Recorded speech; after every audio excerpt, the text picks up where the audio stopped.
Buenas tardes, amigos.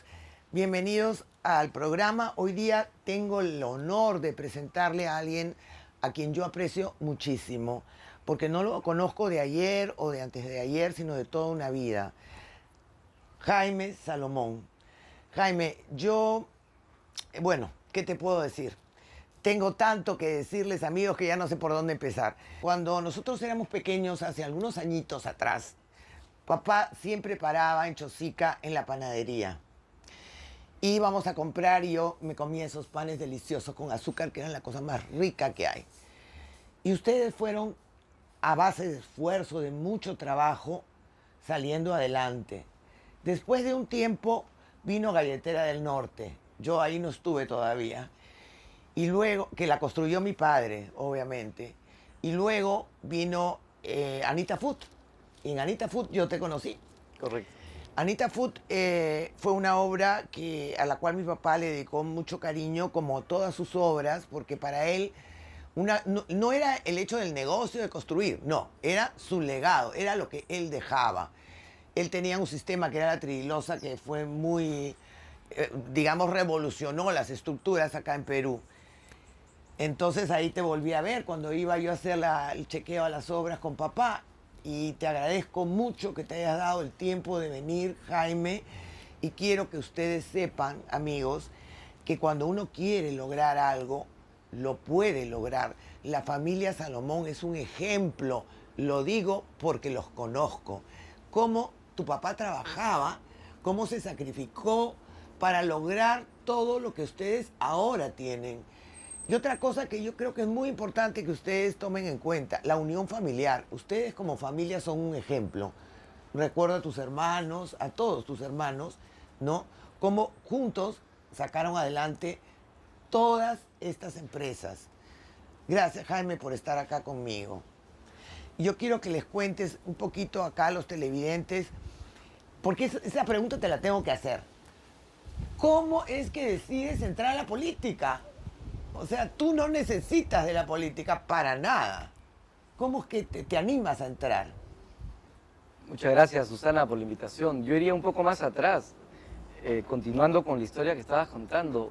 Cuando desde muy chico yo veía a mi padre levantarse a las 3 de la mañana para prender el horno, hacer el pan y de ahí salir a distribuirlo. Ahí aprendí que el hecho de ser persistente y hacer bien las cosas te llevaba al éxito.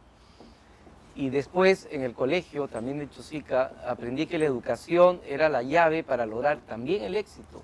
Entonces teníamos la persistencia, el conocimiento de lo que haces y la educación.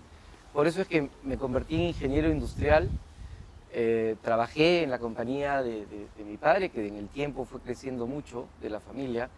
Después hice una maestría en administración, otra maestría en filosofía, hice un doctorado en organizaciones, que Perú es una gran organización, y otro doctorado en estrategia. Mientras hacía eso, porque entendía que sin educación uno no podía salir adelante. Claro.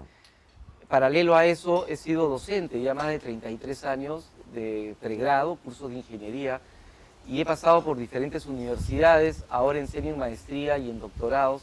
Enseñé en la Universidad Nacional Mayor de San Marcos, en la Facultad de Sistemas, en doctorados y maestrías, pero también paralelamente a todo eso, era microempresario, empresario, y al final generación de empresas hoy bastante grandes con participación internacional.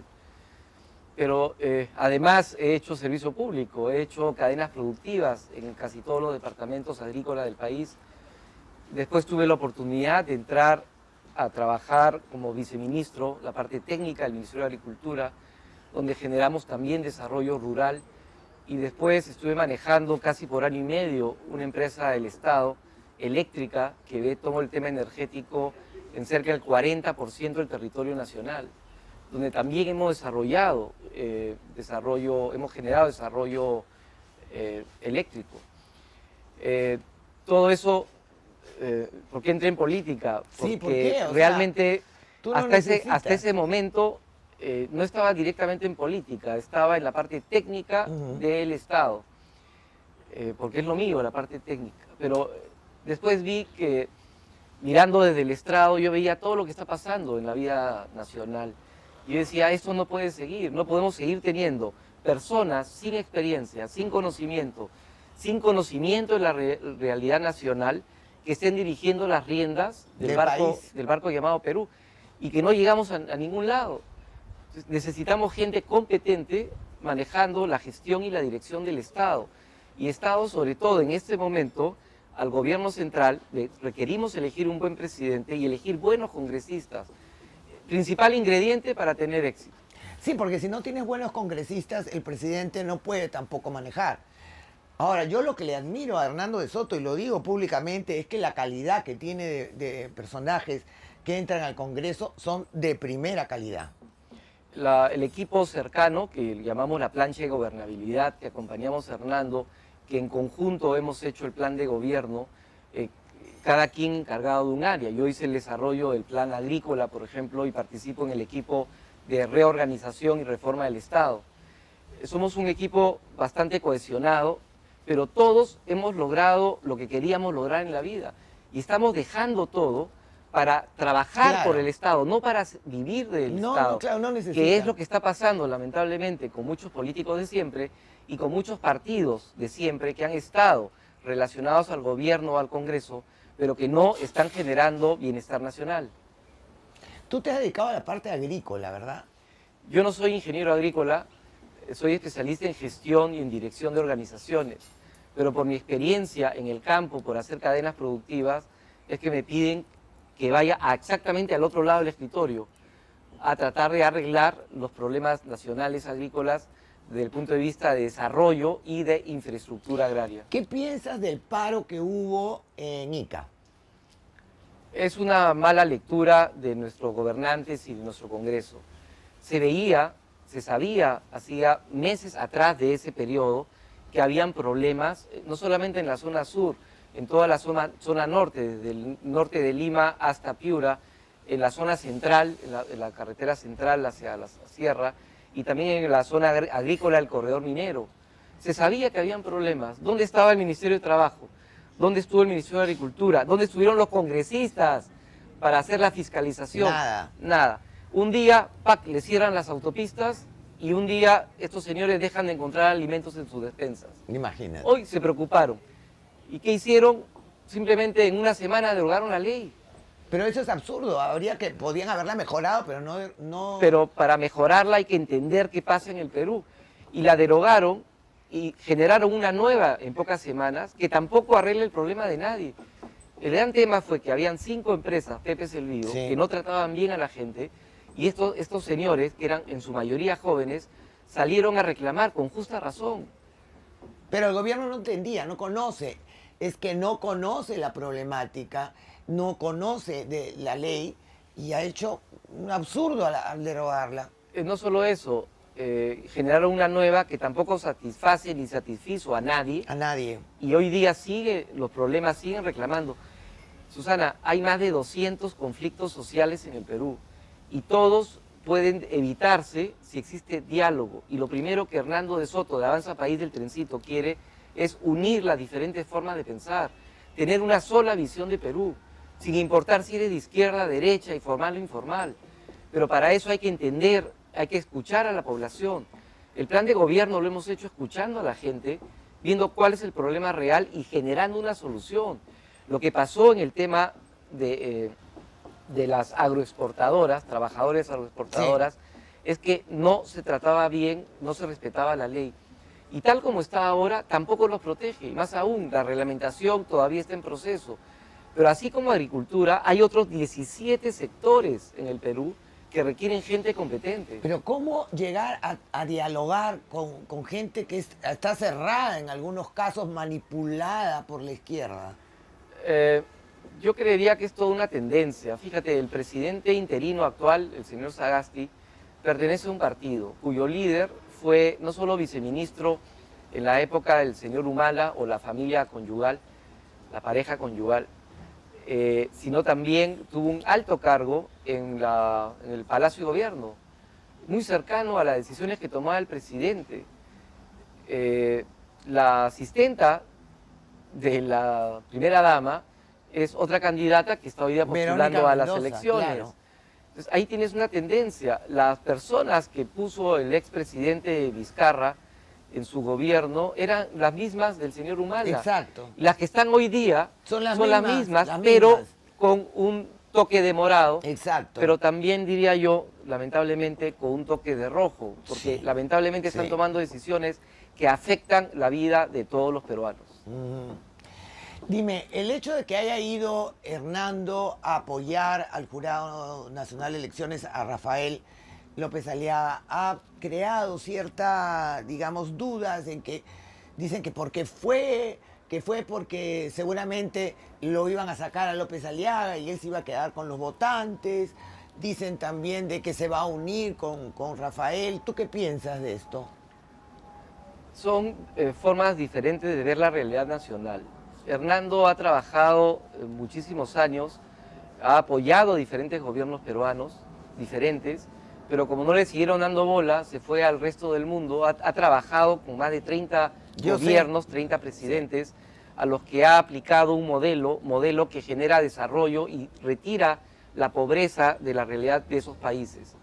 Y en esa línea ha tenido mucha experiencia, ha logrado mucho éxito. Asesoró al presidente Bush, al presidente Clinton, asesoró al presidente Putin de Rusia, diferentes gobiernos de Centroamérica, de África, también de Europa, y el último que asesoró fue la India, donde acaban de informar que van a utilizar el plan de Soto para sacar a la gente de pobreza y generar desarrollo.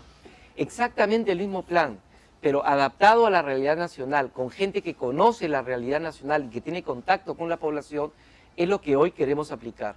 Desde el punto de vista, y tenemos un muy buen equipo, desde el punto de vista del señor Aliaga, lamentablemente él va más por el lado ideológico y eso no va a funcionar. Yo he estudiado en colegio de sacerdotes y he ido a misas muchas veces, hasta todos los días, acompañando a algunos sacerdotes. Él pertenece a un grupo religioso, pero lamentablemente parece que no le enseñaron a no mentir, no le enseñaron a decir siempre la verdad. Hay cosas que él está diciendo, afirmando, que son ajenas. Hay ciudadanía que no está de acuerdo con lo que él y sus empresas vienen haciendo a nivel nacional. Él está acostumbrado y tiene muchísimos juicios que él ha abierto a cualquier persona que se le enfrenta. Y es evidente, la prensa lo dice, que hay un caso donde él está implicado que todavía no se ha terminado de arreglar. Entonces tiene que haber consecuencia. No se trata de entrar al Estado para limpiarse los problemas que uno tiene. El equipo de Hernando es un equipo que realmente sabe qué hacer. Somos liberales, pero pensamos fuertemente en la responsabilidad, en la justicia y en el desarrollo social. ¿Ustedes creen en Dios? Totalmente, totalmente. Pero también entendemos que en este siglo XXI, las personas que tienen el poder o que van a tener el poder, no solamente del gobierno, sino también del Congreso, debemos aperturarnos. Este planeta llamado Tierra ha evolucionado en el tiempo y hay que saber entender a las diferentes partes. Dios existe, pero hay que saber entender a las diferentes La partes. ideología de género, ¿qué es lo que piensan ustedes al respecto? En ideología de género, bajo el mismo esquema, debemos aprender a escuchar a las partes, pero si me hablas de la unión, matrimonio de personas del mismo sexo, es no. Si hablamos de la unión civil, es un tema que hay que estudiar. Son personas que posiblemente han convivido por mucho tiempo y merecen heredar lo de las otras personas, pero la unión civil, la unión, llamemos matrimonio, entre personas del mismo sexo, eso de ninguna manera. En todo caso, debería estudiarse qué nombre debiera darse a ese tipo de relación, pero tendría que ser la propia población la que decida. Ok, y no, me refiero a la ideología de género, me refiero a introducirlas en niños que tienen 7 años, 6 años en el colegio y decirles, ¿sabes qué? Hoy día tú eres hombre o eres mujer o yo soy hombre, o sea, que ellos escojan cuál es su sexo, ¿no te parece algo que realmente fuera de contexto? Yo consideraría que las personas que están viendo el tema hoy día no comprenden bien qué es lo que pasa. A nivel mundial solamente hay 2 sexos, hombre o mujer. ¿No hay más? Y punto. Pero si hablamos de un ejemplo, Alemania, hay más de 170 géneros. Entonces, cuando tú te inscribes dices, soy hombre o mujer, nombre, apellido, etcétera, y después te dicen género. Tú puedes escoger uno o múltiples géneros, dependiendo de lo que tú sientas como persona que eres. pero acá hablan del tema de género como si fuera el sexo. Sí. El niño nace hombre o nace mujer, y eso hay que respetarlo, pero de ninguna manera podemos influenciar en ellos hasta que tengan la edad suficiente para tomar una decisión. O sea, ustedes no están de acuerdo con eso, porque realmente es claro, queremos saber, el peruano de por sí, tú lo sabes, somos conservadores, ¿no? Y los niños lo que necesitan en este momento es que se les dé orientación, valores, religión, que aprendan a respetar. Ahora estos famosos millennium que no saben ni quiénes son, que un día amanecen y dicen, hoy día soy hombre, mañana amanecen y dicen, hoy día soy mujer, se visten como si fueran no, Afrodita, o sea, sin sexo, ¿no? Y están más perdidos que pirata en Bolivia, porque no tienen idea de nada, o sea, no saben lo que pasó en el terrorismo, no saben cómo sufrió el país en esa época, no conocen nada de historia, no se habla de la historia. Tú le preguntas a un muchacho y le dices, ¿quién es Francisco Bolognesi? Y te dicen, no sé, no tienen idea. No conocen nada de nuestra patria. Son gente que no tiene identidad. Es un grupo, realmente es un pequeño grupo, diría yo, de los jóvenes, pero efectivamente eso es por la influencia que el propio Estado o ciertas tendencias están teniendo sobre ellos. Claro. Eso llevaría necesariamente a hacer una revisión de la currícula escolar, de la currícula universitaria, de la currícula técnica, pero no podemos influir en las decisiones de un joven. Muchas veces pensamos diferente, pero los jóvenes realmente son el futuro del Perú. ¿Quién va a ser un próximo presidente, un próximo congresista? ¿Quiénes van a dirigir las organizaciones del Estado, las organizaciones privadas? Los jóvenes de hoy. Tenemos que prepararlos bien para eso. Ellos han salido a las calles a reclamar, muchos de ellos con toda razón, porque el Estado no los acompaña. ¿Pero reclamar qué? ¿Querían que se quede Vizcarra? En algunos casos influenciados. Por ejemplo, en el caso del reclamo que hubo por el tema de las agroexportadoras, tenían toda la razón. En otros casos son grupos que son influenciados y eso debemos evitarlo. Por eso requerimos urgentemente una mejor educación que le permita a los jóvenes ser el futuro del Perú. Una educación con valores, ¿verdad? Con valores. Con valores, con principios y con religión, sobre todo con religión. Porque si no, uno no tiene fe en Dios, uno no cree en Dios, uno no es nada. O sea, estamos a nivel de animales. Es la verdad. Dios es todo. Si no tienes fe, entonces, la vida es un sueño. Estamos acá hoy día, mañana nos vamos. La muerte es lo único real que hay y lo estamos viviendo con esta pandemia. Por eso es que invoco a todos los votantes, 25 millones de votantes, a salir el 11 de abril, pero previamente revisar no solamente la hoja de vida, sino el que ha hecho cada uno de los candidatos a la presidencia y al Congreso, y votemos por los mejores, por los que tengan experiencia, educación, preparación, y que no estén entrando al Estado a vivir del Estado, sino que estén entrando a trabajar por todos los peruanos. Exacto. ¿Cuál es tu propuesta? Tengo dos lados. Por un lado, acompañando a Hernando como segundo vicepresidente del equipo de gobernabilidad y por otro lado, como candidato al Congreso con el número 8 del trencito. Al Congreso, lo primero es, necesitamos revalorar el agro nacional, necesitamos revalorar el mundo rural. Ellos requieren educación, requieren trabajo pero digno, requieren que sus hijos no tengan que emigrar a las grandes ciudades a conseguir trabajo. Ellos requieren salud. Lamentablemente son parte del 90% del ámbito rural está en la informalidad y el Estado solamente está viendo a ese 18% de formalidad. En general hay una informalidad bastante alta que debemos tomar ojo. Por eso con Hernando de Soto decimos, vamos a hacer que los informales pasen a la formalidad, pero con un Estado amigo que acompañe y que permita el micro y pequeño emprendimiento con fondos que van a salir de poner en valor todos los proyectos que hoy están paralizados y todos los recursos que el Perú no está utilizando. Recursos como el litio, por ejemplo, que sirve para hacer las baterías del futuro. Necesitamos no solamente trabajar el litio, sino poner plantas procesadoras para hacer baterías y, ¿por qué no, carros eléctricos? Es decir, generar valor agregado y generar trabajo nacional. Proyectos hay muchos, Chavimochic, por ejemplo, o Majes Iguas 2, Y en total estamos hablando de 8 veces el presupuesto nacional, de los cuales 110.000 millones de soles van a ser inyectados en los primeros meses para generar justamente micro y pequeños emprendimientos, incluidos los micro y pequeños emprendimientos agrícolas. Por otro lado, es importantísimo que el Estado sea gestionado, pero no como hoy, que existen 18 ministerios más PCM, 25 gobernadores, aparte de los congresistas, 130, 196 alcaldes provinciales, 1.874 alcaldes distritales, y que cada quien gestiona su zona como quiere y sin un solo sistema. Requerimos un solo sistema de gestión y dirección del Estado informatizado para que todos estén interconectados, y eso nos va a llevar a cero corrupción. Claro, porque las asesorías, por ejemplo, las van a eliminar, me imagino. Solamente quedarían las necesarias, pero las necesarias que generen valor. Pero adicionalmente, para que eso funcione, necesitamos revisar la ley de descentralización que se dio hace casi 18 años y empezó a regir en el 2006. ¿Qué sucedía? En ese momento cambió de ser presidente regional a gobernador.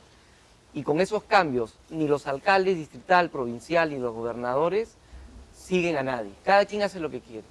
Necesitamos que existan obligaciones, responsabilidades a cada uno de ellos para que coordinen entre los distritales, coordinen entre ellos, coordinen con los provinciales, entre provinciales con gobernadores y gobernadores con el gobierno central, para que cualquier proyecto que genere desarrollo o cualquier obra de infraestructura genere desarrollo comunal.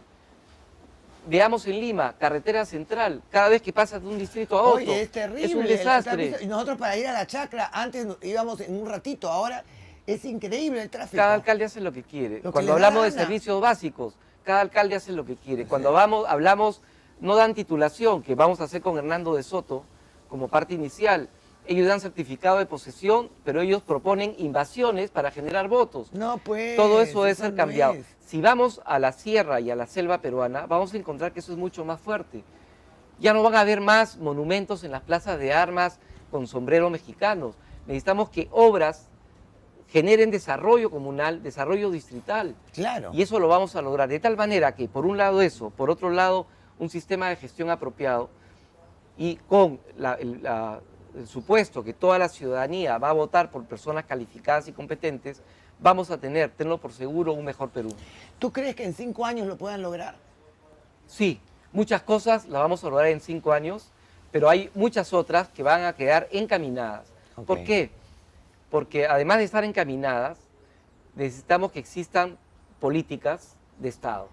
Una política de Estado es algo que se fija y que los siguientes inquilinos de Palacio o inquilinos del Congreso no lo pueden cambiar porque Eso, le da la porque gana, si vienen y cambian todo. si no pueden hacer pequeñas mejoras. Claro. De tal manera que vamos a generar desarrollo nacional. Te pongo 2 ejemplos.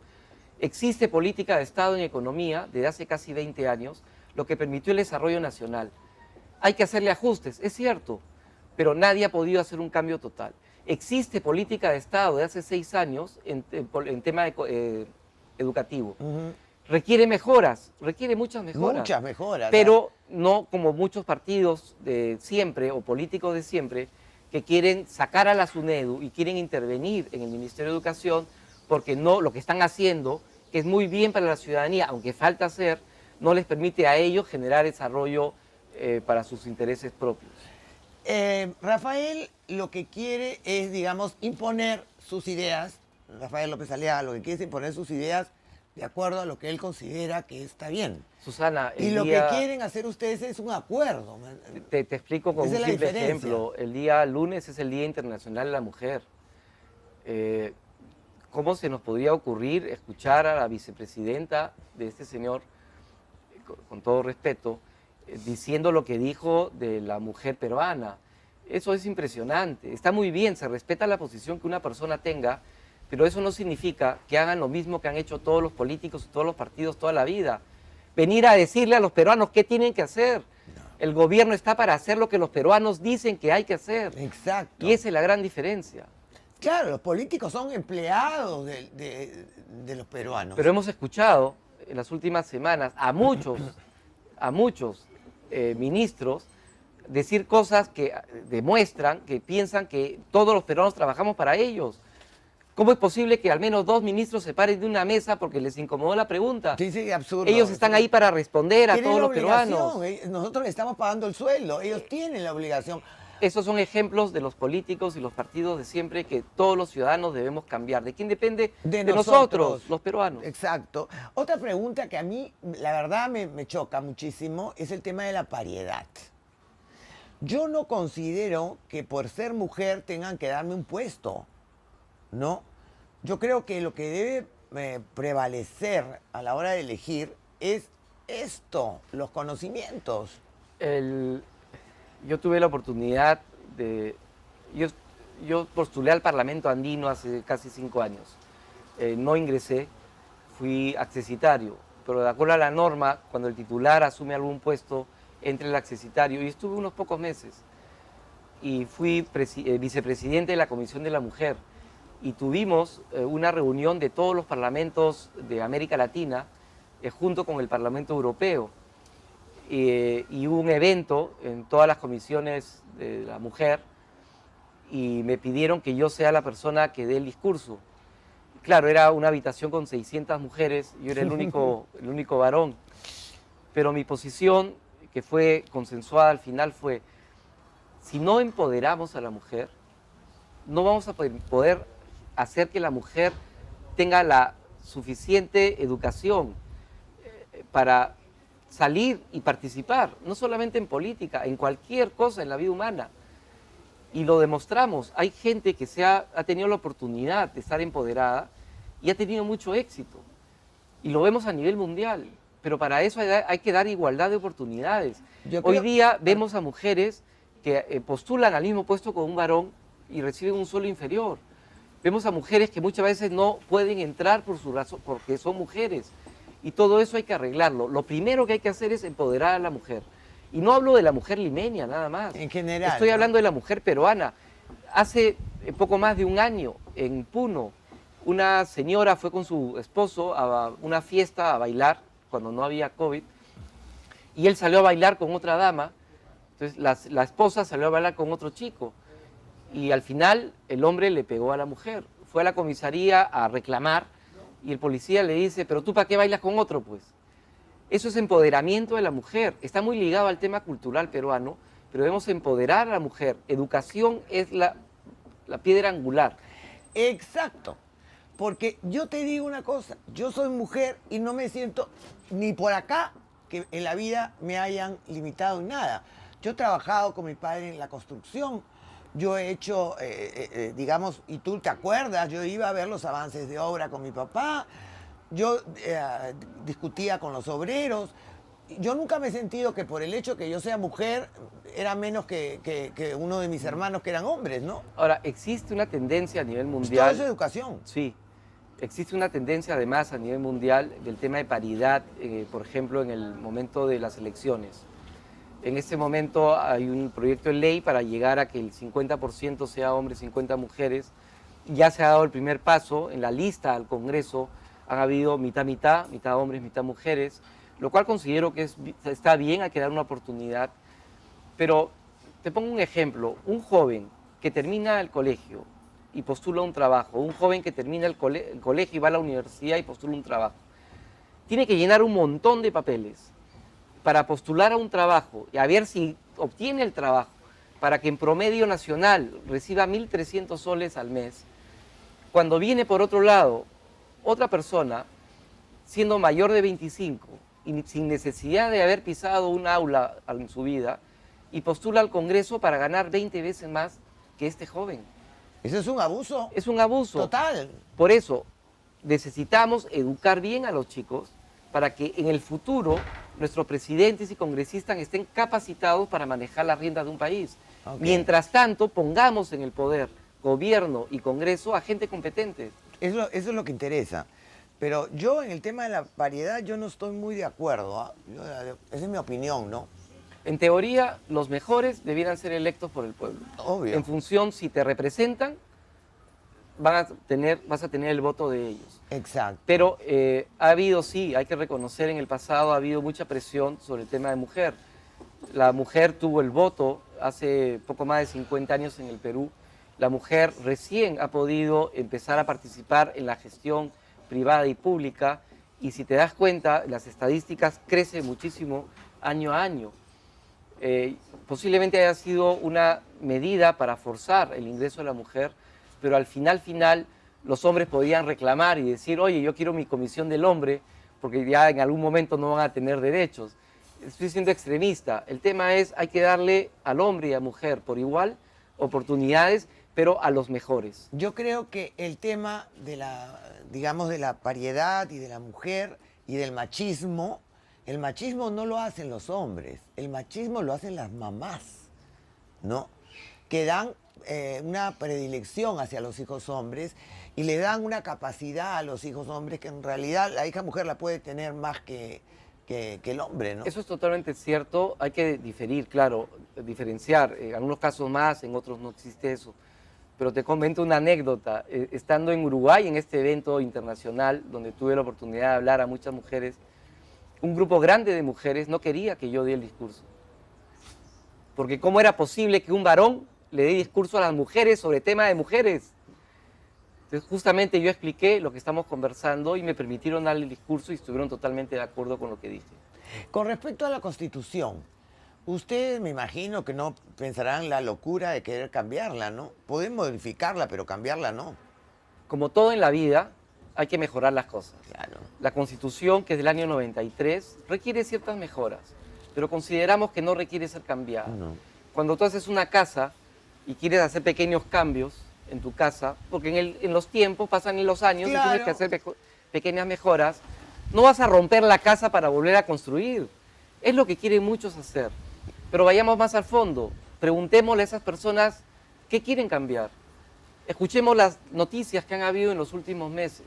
No saben especificar exacto en qué. Es que no han Te leído dicen- la Constitución, no tienen idea de qué se trata. Te dicen el tema económico. Ok, ¿qué cosa en el tema económico? Susana, el Perú ha tenido 12 constituciones. Ujú. El Estado se forma, la democracia, en 1821. En el año 1822 se forma el Congreso de la República y se juntan para hacer una primera constitución que sale en 1823. De 1823 al resto del siglo XIX han habido 8 constituciones que las iban cambiando por diferentes motivos. Desde 1900 hasta 1993 han habido 4 constituciones.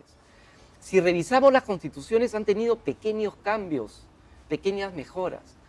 No hay que cambiar una constitución para hacer pequeñas mejoras. Estados Hay que Unidos nunca cambió su mejorar. Constitución. No solamente eso, Estados Unidos tiene muy pocos artículos. Exacto. Nosotros tenemos muchos artículos. Hay que mejorar, desde mi punto de vista, hay que mejorar el acápite agrario y el acápite de el tema relacionado a los gobiernos locales y regionales, que es la ley de descentralización. En el tema económico no hay que hacer grandes cambios, hay que hacer pequeñas mejoras. ¿Cuál es el problema real? ¿Cuál? En nuestro país, el Ejecutivo emite normas, el Legislativo, el Congreso emite normas, los gobernadores, los alcaldes provinciales, los alcaldes distritales emiten normas. ¿Cuántas normas por hora se emiten en el Perú el día de hoy? 10. Wow. ¿Y se cumplen? Y la mayoría son por el Ejecutivo. Y todas ellas, si las revisamos, se contradicen entre sí. Qué horror. Por lo tanto, es imposible cumplirlas. Lo que hay que hacer es una profunda revisión de las normas y para que las leyes, sobre todo las leyes que da el Congreso, los decretos leyes, decretos de urgencia que da el Ejecutivo, sean alineados ¿a qué? Al desarrollo de todos los peruanos.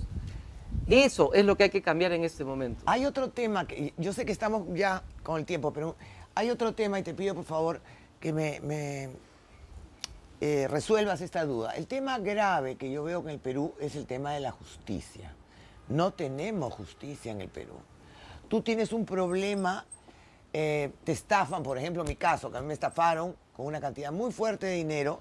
Yo llevo 6 años tratando de lograr que se respete, digamos, los acuerdos, porque yo he ganado juicios en lo civil, he ganado juicios en la Cámara de Comercio y no he logrado nada. O sea, ¿cómo hacemos para que los peruanos nos sintamos protegidos? Saber de que no va a venir la otra parte y va a comprar al juez, que es lo que pasa actualmente, ¿no? y tu sentencia queda ahí y sigue y pasan los años hasta que uno se cansa y perdió todo. El gran problema es que el Poder Judicial es uno de los 3 poderes del Estado. Es totalmente independiente, por lo tanto, si elegimos a un mejor presidente y a un mejor Congreso, es un avance, pero también hay que tener cuidado el próximo año en octubre para elegir a los niveles de gobierno, gobernadores, alcaldes provinciales y distritales.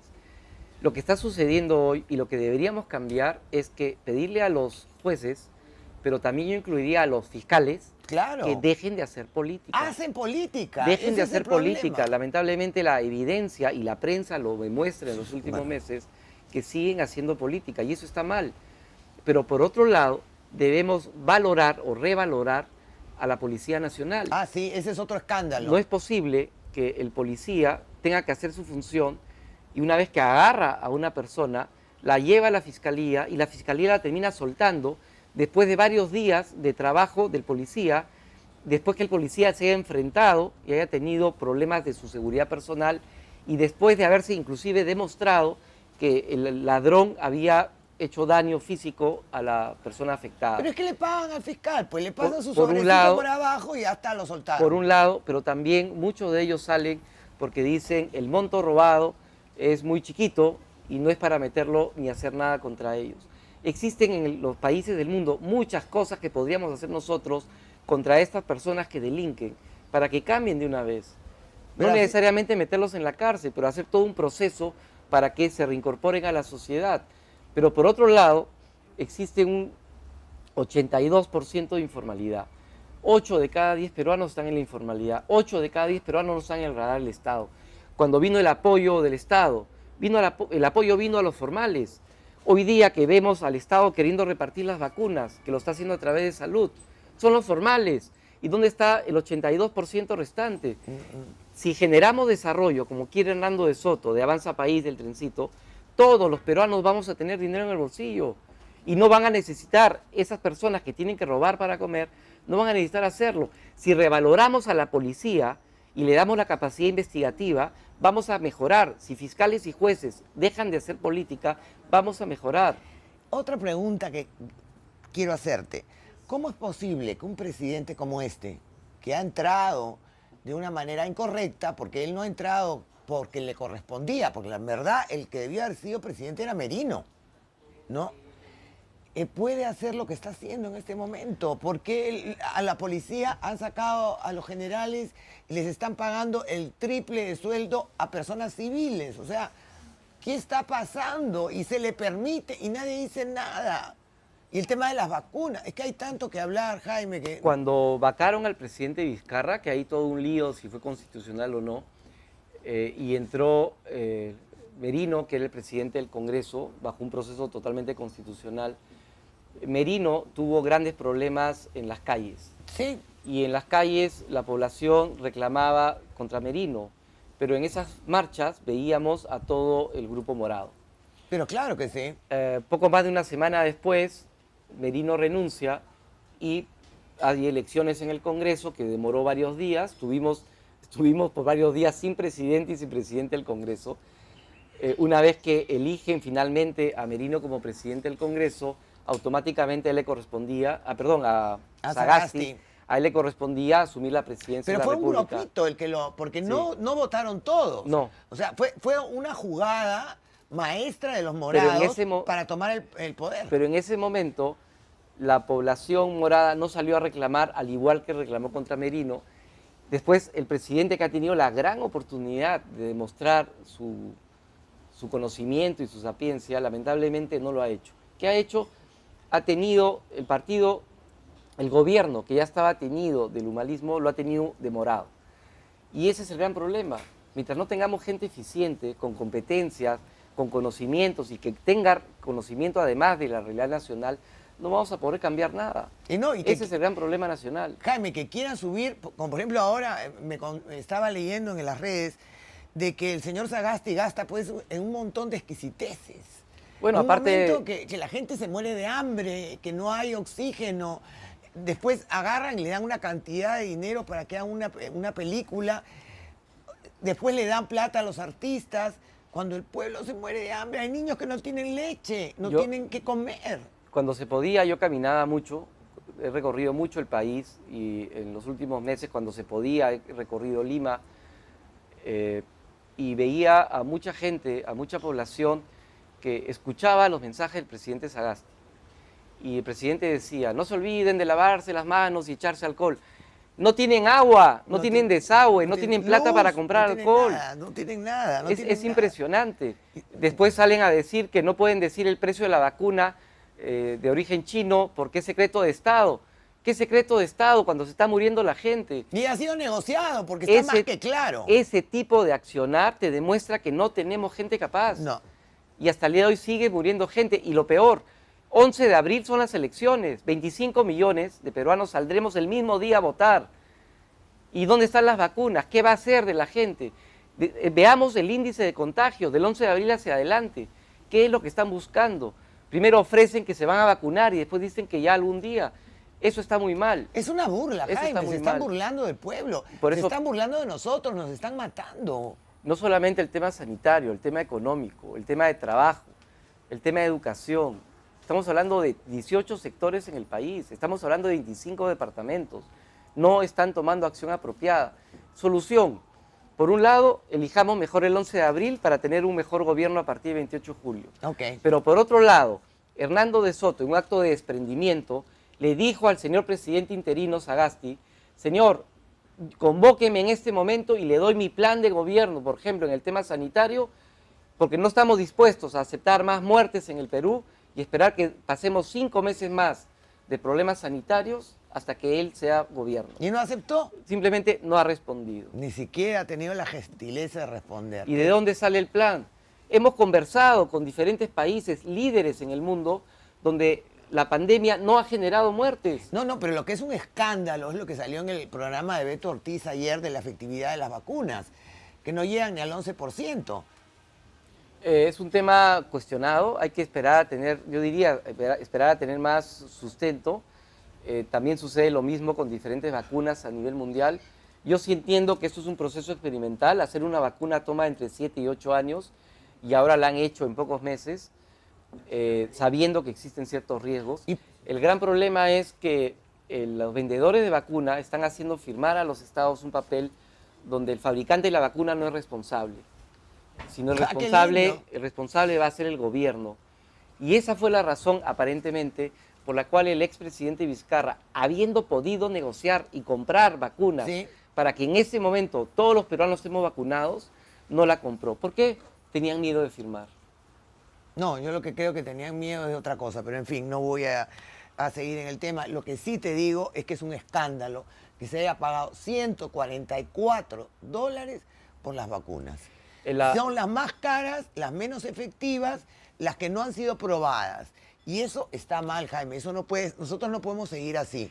Hubieron diferentes valores de la vacuna, al final que se enteró la gente, pero el hecho es que los lotes que han estado llegando de China vía aérea en las últimas semanas, según la valoración de la aduana peruana, en promedio han estado en $20. La gran pregunta es, ¿por qué $20 ahora y por qué un valor más alto antes? ¿No? Yo sugeriría que, por No, favor, tiene que haber una investigación se acá. investigue. Tiene que haber una investigación. Gracias, Jaime. Yo sé que te estoy quitando un montón de tiempo. Gracias. Amigos, Jaime Salomón, voten por él porque realmente es un hombre que da la talla para el Congreso y para todo lo que quieras hacer porque realmente eres una persona de mucha valía. Y amigos, no se olviden, síganos en nuestras redes sociales. Gracias. Gracias, Jaime.